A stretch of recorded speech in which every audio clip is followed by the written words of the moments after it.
Hormuz കടലിടുക്ക് തുറക്കുന്ന കാര്യത്തിൽ അമേരിക്കയും ചൈനയും യോജിച്ചെങ്കിലും ഇറാനുമായുള്ള യുദ്ധം അവസാനിപ്പിക്കാനുള്ള കാര്യത്തിൽ ട്രംപും ഷി ജിൻപിങ്ങും ഭിന്നതയിൽ തന്നെ തുടരുകയാണെന്ന വിവരമാണ് നമുക്ക് ലഭിക്കുന്നത്.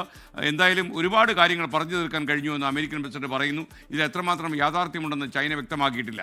പി ജെയിംസ് തത്സമയം ചേരുന്നു. Good morning P James. Good morning James, യഥാർത്ഥത്തിൽ കുറെ കാര്യങ്ങൾ നന്നാക്കാൻ പറ്റിയെന്നുള്ള രീതിയിലാണ് അമേരിക്കയിലേക്ക് അത് മടങ്ങുന്നത്. തീർച്ചയായിട്ടും വളരെ പോസിറ്റീവായിട്ടുള്ള ഒരുപാട് കാര്യങ്ങൾ ഉണ്ടായിട്ടുണ്ട്. പിന്നെ ട്രംപും ഷി ജിൻപിങ്ങും ബിസിനസ്സുകാർ കൂടി ആയതുകൊണ്ട് ഒരുപാട് ബിസിനസ് സംഘത്തെ കൊണ്ടാണ് അവിടെ ട്രംപ് ചെന്നത്. ആ കാര്യത്തിൽ ഒരുപാട് തീരുമാനങ്ങളായി എന്ന് പറയുന്നു. 200 ബോയിങ് വിമാനങ്ങൾ അമേരിക്കയിലെ ബോയിങ് കമ്പനിയിൽ നിന്ന് വാങ്ങാൻ ചൈന തീരുമാനിച്ചു എന്നുള്ള അടക്കമുള്ള ഒരുപാട് റിപ്പോർട്ടുകൾ വരുന്നുണ്ട്.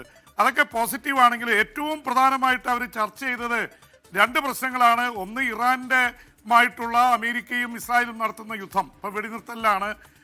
ആ യുദ്ധം അവസാനിപ്പിക്കുന്നത് സംബന്ധിച്ച്. 2, തായ്വാൻ ചൈനയുടെ ഭാഗമാണ് എന്ന ശക്തമായ വാദവുമായിട്ട് തായ്വാൻ പിടിക്കാനുള്ള ചൈനയുടെ നിലപാട്. ഇത് രണ്ടും തമ്മിലാണ് അവർ തമ്മിൽ ചർച്ച നടന്നത്. 2 കാര്യത്തിൽ അവർക്ക് യോജിക്കാൻ കഴിഞ്ഞില്ല.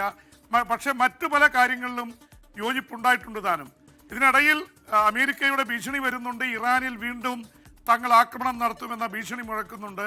അപ്പോൾ ഈ ഒരു ഭാഗത്ത് സമാധാന ചർച്ചകൾ, മറുഭാഗത്ത് യുദ്ധം വരുമെന്ന ഭീഷണി, ആ രീതിയിലാണ് കാര്യങ്ങൾ പോയിക്കൊണ്ടിരിക്കുന്നത്. ആകെയുള്ളൊരു ആശ്വാസം, ഇസ്രായേലും ലെബനോനും തമ്മിലുള്ള യുദ്ധത്തിൽ 45 ദിവസത്തേക്ക് കൂടി വെടിനിർത്തൽ നീട്ടിയിട്ടുണ്ട്. വലിയ കാര്യമൊന്നുമില്ല എസ്കെൻ, കാരണം ഈ വെടിനിർത്തൽ നേരത്തെ നിലവിൽ വന്നതാണ്. അപ്പോൾ 2 ദിവസം കൂടുമ്പോൾ ഇസ്രായേൽ പോയി ലെബനോനിൽ ആക്രമണം നടത്തും, കെട്ടിടങ്ങൾ തകർക്കും, ആൾക്കാരെ കൊലപ്പെടുത്തും.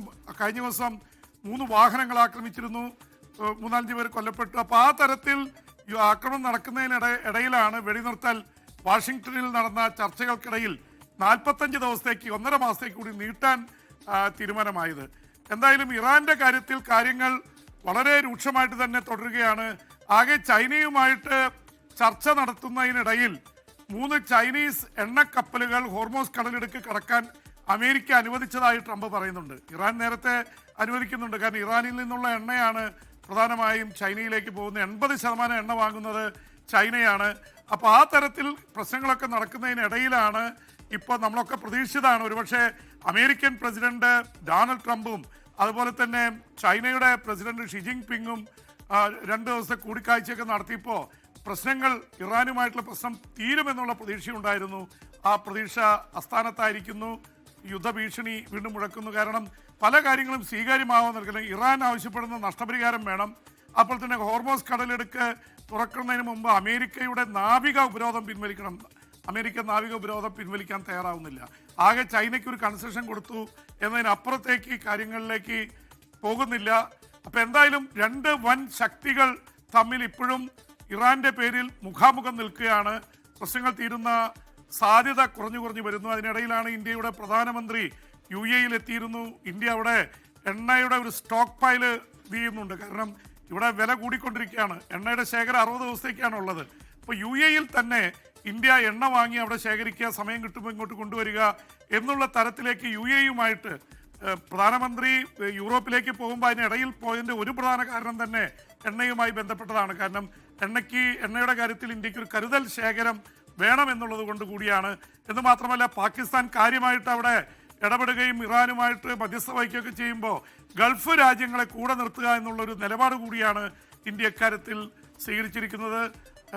ഇന്ത്യയുടെ പ്രധാനമന്ത്രി ഇനി നോർവേയിലും സ്വീഡനിലും ഇറ്റലിയിലും അടക്കമുള്ള രാജ്യങ്ങളിൽ പോകുന്നു. യൂറോപ്യൻ യൂണിയന്റെ പ്രസിഡന്റ് ഉർസുല വോണ്ടർലൈനുമായി സംസാരിക്കുന്നു. കാരണം അമേരിക്ക അല്പം നമ്മളുമായിട്ട് വ്യാപാര യുദ്ധത്തിലേക്കും തർക്കത്തിലേക്കും പോയപ്പോൾ യൂറോപ്യൻ രാജ്യങ്ങളുമായിട്ടാണ് നമുക്ക് വലിയ കരാറുകൾ ഉണ്ടായത്, ബ്രിട്ടൻ അടക്കം ഫ്രാൻസ് അടക്കമുള്ള രാജ്യങ്ങളുമായിട്ട്. അപ്പോൾ അതുകൊണ്ട് യൂറോപ്പിലെ രാജ്യങ്ങളുമായിട്ടുള്ള ബന്ധം ശക്തിപ്പെടുത്തുക എന്ന നിലപാട് കൂടിയാണ് SKN ഇന്ത്യ സ്വീകരിച്ചിരിക്കുന്നത്. ഓക്കെ,